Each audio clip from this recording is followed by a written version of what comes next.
Atualmente Toyota está haciendo una llamada de recall para esta carta airbag.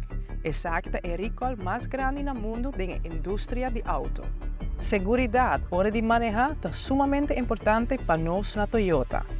Y PC nos ofrece todo de auto Toyota que está afectado por Kawasaki para nos cambiar el airbag aquí más pronto posible.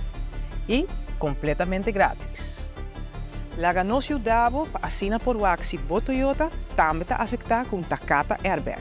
Por favor, manda-nos portrait de VIN e número de chassis de auto e mande-la nos WhatsApp 594-7080 e assim nos lo pode confirmar se é necessário para reemplazar o airbag e está completamente grátis.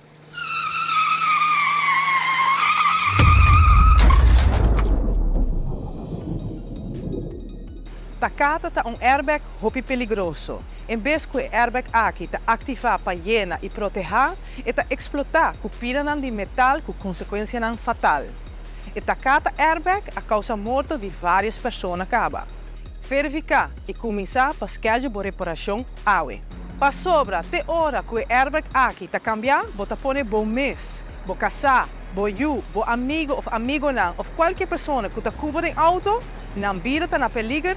Cada viaje você manejar o auto.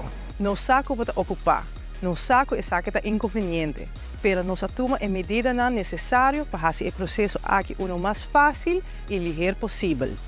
Se você não pode vir com nós na nossa garagem, nós também podemos vir com uma cubota na boa location e cambia airbag on the spot.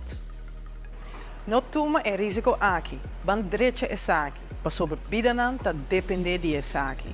E essa aqui não é somente recall, mas é uma crise de segurança pública.